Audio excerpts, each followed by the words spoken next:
Good evening, I'm Stephen Chaos, and welcome to the Chaotic Times. Tonight's headline, Hasan Piker. Yes, Twitch's resident socialist landlord, part-time martyr, and full-time content machine. The man who could stub his toe, blame capitalism, and still somehow make you the villain. Because in 2025, when America needs answers, when democracy itself is hanging by a thread, there's only one man bold enough to ask, how does this affect Hasan Piker? Tonight's top story, Hasan Derangement Syndrome. Symptoms include rage, obsession, and apparently, Hasan talking about Hasan. Hasan Derangement Syndrome. We're like, oh, I stubbed my toe. Thanks, Hasan. I will never understand. For the life of me, I will never understand it. Yeah, sure, because nothing screams, I'm totally not obsessed with myself, like inventing a medical condition where you're the main character. Hasan's one TED Talk away from diagnosing us all with not clapping hard enough for Hasan syndrome. Hasan says he never thinks about his critics, except for when he tells us every day how much they're thinking about him. It's like Inception, but if DiCaprio never stopped admiring himself in the dream. And dudes that I never think about, dudes that I never talk about, spend every waking moment trying to bring my name up in every conversation. Right, he never thinks about them, while literally narrating his thoughts about them. At this point, Hasan isn't just living rent-free in their heads, he's paying double rent in his own. Next, we'll get to see what Hasan does best, reframing criticism as oppression. It's literally because you're brown, understand shit. I mean, I'm so white passing, dude. Well, that's crazy. Maybe people do see it that way. I don't know. Pre-October 7, I would have argued with you on that front, but like low key, I think that does play a big role. But I don't know. Nah, actually, you know what? That's not it. That can't be it. The funny thing about that is that people don't dislike him because he's brown.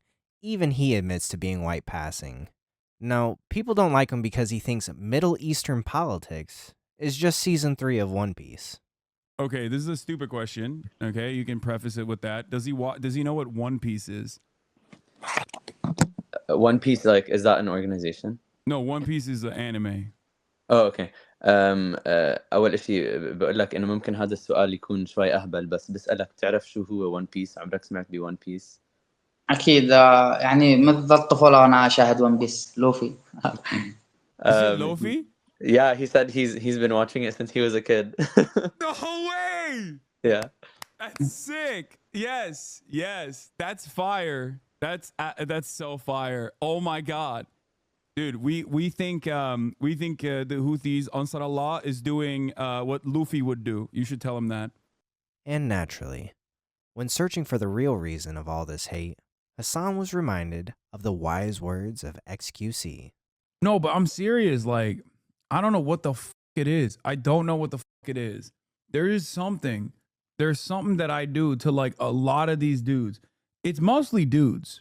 I don't think I have like crazy women stalkers like this that are content creators. It is usually dudes, and they are right wing for sure. But there's other right wing motherfuckers who are content creators who don't make it their lives mission to constantly talk about me or think about me. I don't know. I genuinely don't know. What do you mean? XQC said it long ago. Everyone needs a villain. They just think their audience will jump on the wagon with little effort. Yeah, I guess. Exactly. Everyone needs a villain. And Hasan's perfect. He's rich, smug, and lectures you about capitalism from a $3 million house. He's Robin Hood if Robin Hood robbed the rich and then installed a pool. Hasan says other creators are too scared to speak up about politics, which is Hasan code for please clap, and by clap I mean subscribe to give me more money for my Gucci bags. A lot of the content creators that are in the periphery, quietly watching the events that are unfolding, their hope is that it just inevitably goes away. Apparently, every other creator is a coward, while Hasan is out here doing the Lord's work. On Twitch. See, according to Hasan, the biggest threat to democracy isn't disinformation, it's rabid monsters. Well, that and Asmongold. Roll tape. They fail to recognize that the lack of counter messaging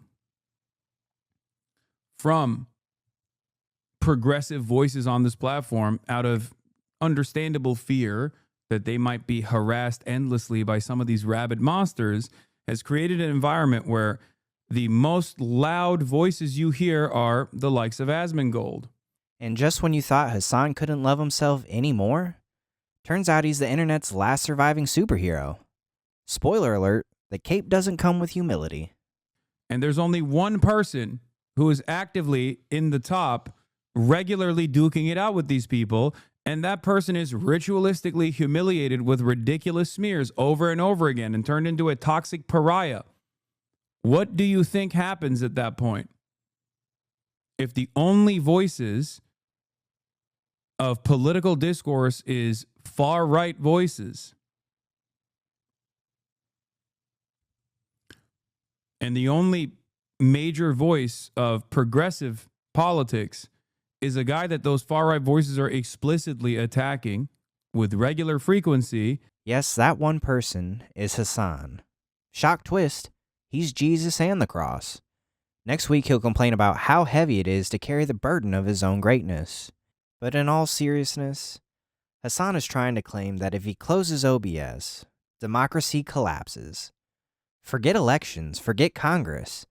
The fate of progressive politics lives and dies with a guy whose main exports are brain-dead takes and having his chair react for him?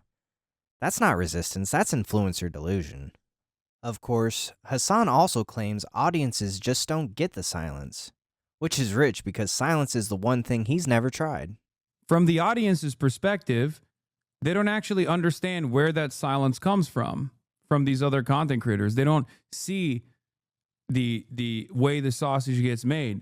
They don't know that this is out of real fear of harassment that they do not want to invoke. So they think, oh, everybody's right wing. This is cool. They don't understand the silence, but they do understand Hasan's monologues because they've heard the same one every day since 2016. America equals bad. Capitalism equals bad. But communism, that's real good right there. But in all seriousness, Hasan isn't a victim of derangement. He's a content factory that survives on hate watchers. If people stopped obsessing, he'd have to try the one thing he's never attempted, and that's shutting up. And honestly, that's a future worth fighting for. Look, we all know how this works. I beg you to subscribe, you ignore me, and then the algorithm buries us under 17 videos of raccoons stealing pizza. So let's skip the drama, hit subscribe, and we'll both beat the system together. Thanks for watching, and I'll see you next time.